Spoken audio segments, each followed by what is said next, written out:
If you're like me, you're probably unsure about whether or not Armored Core 6 is for you, and that's not unwarranted. It's the 16th iteration of the franchise, and this is likely the first time you're hearing about the series, unless you're up to date with creators like VaatiVidya or Iron Pineapple.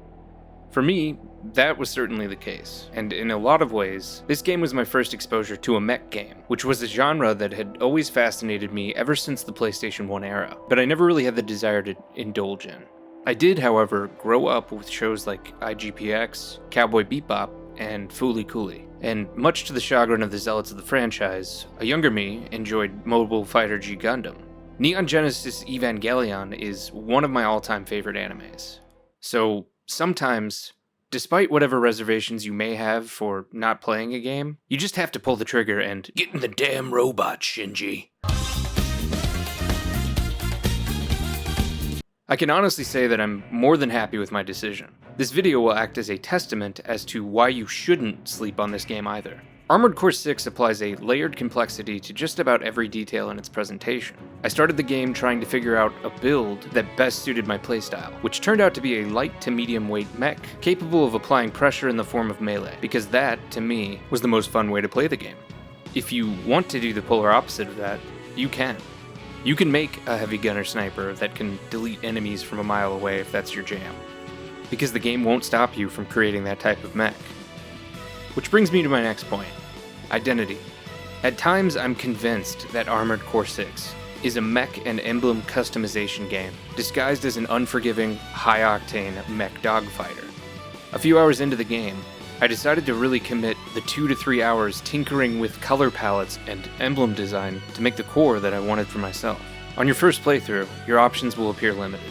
On your second playthrough, you'll have the ability to channel the spirits of your own Mobile Suit Gundam, or even Final Fantasy VII's Emerald Weapon. On my first playthrough, I summoned the likes of Ava-01, sticking to my Shinji Ikari self-indulged pep talk to try this game in the first place.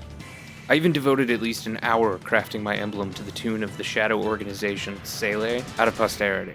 I later discovered on Reddit that someone had created a much better emblem than I did, and you can see it right here. The takeaway is that your emblems are only as limited as your imagination. On my third playthrough, I went for the best Burning Fist Gundam doppelganger I could find. Partaking in this demonstration of individualism made me all the more invested in my faceless, voiceless character. It doesn't come as a surprise to me that the director of Armored Core 6 is Masaru Yamamura, who is the lead designer of Sekiro.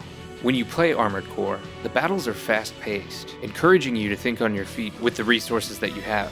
Where this game differs from Sekiro is that you have the ability to affect your weapon loadout greatly. In Sekiro, you have a limited arsenal with only one main weapon option. In your first playthrough of Armored Core 6, your weapon loadout isn't as expansive as your second or third playthroughs. We can talk more about consecutive playthroughs later, but you can make your main weapon whatever you want it to be. I would say that embracing the trial and error of your first playthrough is important, as you need to learn the reins of the controls and focus on honing those controls before ever trying to master them. The same can be said for your weapon choices. Balteus provides a great example of this aspect. He's the first challenging boss most players will encounter. I only tweaked my loadout once after fighting him for a few hours. I then spent another 4 to 5 hours on that changed loadout before finally managing to defeat him. Some players won't find Balteus' difficulty fun. This game might not be for those players, because you'll eventually learn that Balteus doesn't hold a candle to later bosses in your same playthrough, or even other bosses in different playthroughs. For me, the fun of a From Software game is its grueling difficulty. With Sekiro being my favorite From Software title, that shouldn't come as a surprise to anyone who's familiar with the developer. When you constantly fail, but then follow that failure with introspection, you arrive at the precipice of a Zen-like mindset that becomes comfortable with the uncomfortable. You should ask yourself the following questions. Where am I falling short here?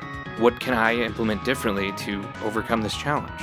Because if Sekiro taught me anything valuable, it's that I had the tools to overcome all of its challenges at my disposal. I just had to use those resources properly. In layman's terms, we call that getting good. But let me rephrase that. Failure is normal. You can only get better by failing if you learn something each time that you fail. And it makes the victories all the more rewarding when you experience what may seem like an impossible journey. I can almost guarantee that you're going to beat Balteus within 5 battles of your second playthrough if you stick with the game. Which begs the question, why play the game more than once? Armored Core 6 reminds me of Star Fox 64, with how the player is able to pick a path by performing certain actions. In traditional FromSoft fashion, this game has 3 endings the player can accomplish with enough persistence. You're not going to understand the story of Armored Core 6 on your first playthrough, and let me tell you, it has quite the story. I found myself going into a second playthrough with a better understanding of who these corporations were, what their motivations were, and how their power was divided among what remained of Rubicon 3, some 50 years after its twilight. I also gained more insight into who the main players were. I now understood the game better, and was able to follow along about who or what was being discussed with the knowledge from my previous playthrough. Decisions in your first playthrough are mostly boilerplate binary choices, with a few surprises thrown into the mix. Put simply, you make a decision and it affects the outcome of the game. You're already incentivized to play the game a second time, which will provide different outcomes as well as a potentially different ending. This further contextualizes the story. On your second playthrough, however, additional in-mission decisions get doled out to you when you least expect them, creating even more specific micro-outcomes that will allow you to increase your hunter log, which will give you access to more neat tools for your mech. I even noticed that additional dialogue gets provided on missions that you played before. On your third playthrough, surprisingly, new missions become available, where missions will happen differently from what you experienced in your first 2 playthroughs, providing even more context to the story. It's a brilliant exposition. A good example of this would be a mission that I never really got to partake in during my first playthrough. I showed up to an empty battlefield and was ambushed by one of the more difficult boss battles of the first playthrough, and it tested my mettle. There luckily isn't a shortage of encounters like these in a game like this. On my second playthrough, I actually got to partake in this mission, which involved a crazy 1 versus 3 mech battle, and as a side note, true to my Evangelion-inspired mech, I encountered a story mission that basically involved that one episode where the Angel has to get taken out by a positron rifle that takes all of the energy from the entire country of Japan to fire. And one of the endings is the third impact. So if you're a fan of that series, this game is definitely down your alley. If the story doesn't motivate you to continue playing once the credits have rolled the first time, the addictive gameplay loop should. As you progress through the main story in your first playthrough, these ranked arena fights begin to appear with each new chapter you've unlocked. These arena battles are awesome. Each mech you face has its own pilot with their own backstory, and I say that I'm fairly certain because I haven't found all of them yet, that you can encounter every single mech you fight in the arena during the main story. Finding these arena mechs becomes a fun challenge, and how you end up fighting them provides even further context to their background lore. For example, there was this one mech I fought in the arena, where his character description said he was a shameless mooch with bad credit. I found this dude hiding in the nooks and crannies of a level that invited exploration off the beaten path. Not to my surprise, he was hiding from debt collectors. If finding these mechs out there in the Rubicon Ether isn't your style, new arena battles will open up all the way into your third playthrough of the game. Each time you beat an arena battle, you gain what are called OST chips, which you can use to provide quality of life improvements to your personal mech, which will then allow you to perform better during missions. It's really hard to deny how satisfying the gameplay loop that is. This game just hands out dopamine rushes like they're candy. I plan on playing Armored Core 6 at least 3 more times, in order to better understand the story, find all of its hidden items and mechs, and to engage more in all of the fun that I'm having. And I would encourage you to do the same. I'm sold on this series.